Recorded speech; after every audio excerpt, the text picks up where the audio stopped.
अस्सलामु अलैकुम वरहमतुल्लाहि वबरकातुहू। मोहतरम साथियों, एक ज़रूरी ख़बर लेकर आपके बीच हाज़िर हुआ हूँ।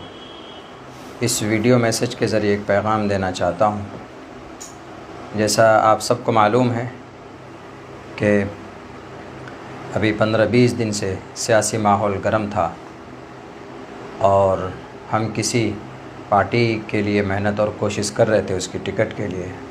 ये बात आप सब बखूबी जानते हैं, मगर यह है कि आखिर वक्त में हमें नाउम्मीदी हाथ लगी।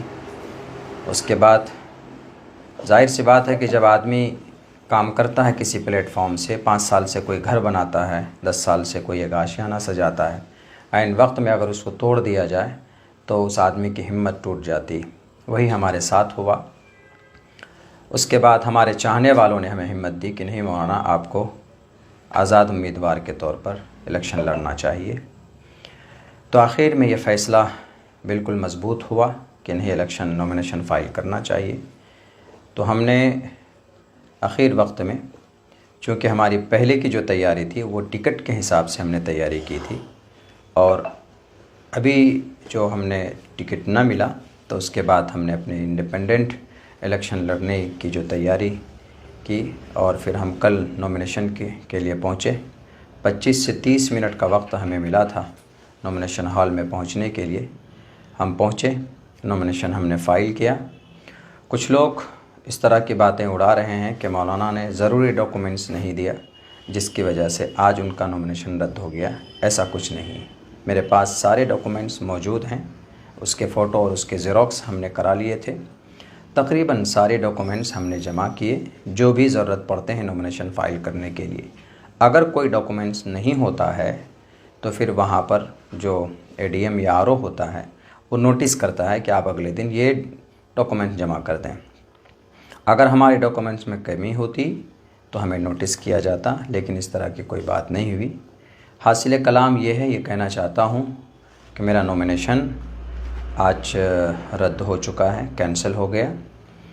और किस वजह से हुआ है इस पर तहकीक चल रही है, और हमें लगता है कि इसके पीछे कोई ना कोई साजिश है, वरना हमें उस वक्त कोई नोटिस नहीं दी गई कि आपको ये पेपर जमा करना। अगर ऐसा होता तो जाहिर सी बात है कि हमारे पास टोटल डॉक्यूमेंट्स हम इंतज़ाम करके देते, लेकिन हमारे पास कोई नोटिस नहीं था। तो हमें लगता है कि कुछ शरपसंदों ने इसके पीछे शरपसंदी की है। अल्लाह उसको ख़ुद ही सज़ा देगा। रही बात ये कि अब आगे मैं अपने तमाम चाहने वालों से कहना चाहता हूँ कि हिम्मत और हौसला, मैं हारा नहीं हूँ।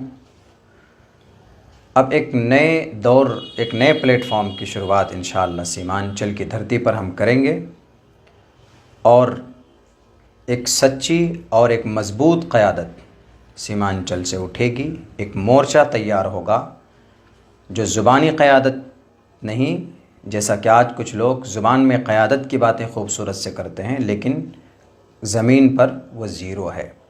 लेकिन इंशाअल्लाह सीमांचल का बेटा, यहाँ पर बहुत सारे ऐसे लोग हैं जो इस काम को करना चाहते हैं, उनको प्लेटफॉर्म नहीं मिल रहा। हम लोग मिलजुल कर इंशाअल्लाह एक नए दौर और एक नए प्लेटफॉर्म को शुरू करेंगे, और सीमांचल को आने वाले दिनों के अंदर एक नए प्लेटफॉर्म के ज़रिए से सीमांचल को इंसाफ मिलेगा, एक नई तहरीक मिलेगी इंशाअल्लाह। ये मेरा अज़्म है, ये मेरा इरादा है। यही ख़बर आप सबको देना था। आप मायूस मत होइए। ये सब प्रोसेस और प्रक्रिया होते हैं सियासत के। बहुत से लोग सवाल भी कर रहे होंगे कि मौलाना अब आप क्या कीजिएगा। तो सियासत, अभी जो हमारी ज़िंदगी के रेगुलर जो हमारे काम हैं वो होते रहेंगे। सियासत से ज़िंदगी नहीं थम जाती है। शाख से झड़ जाएं वो पत्ते नहीं हैं। हम आंधियों से कह दो कि ज़रा वो अपनी औकात में रहें। इसीलिए मैं डरा नहीं हूँ, मैं घबराया नहीं हूँ। इंशाअल्लाह आपका साथ रहा, आपकी दुआएं रही, अल्लाह का फ़ज़ल रहा, तो इंशाअल्लाह सीमांचल को बदलेंगे। कुछ गंदे लोगों की गंदी जहनीत से, कुछ झूठे और कुछ मक्कार लोगों की उनके फ़रेब से सीमांचल के आवाम को और यहाँ के माहौल को निकालेंगे।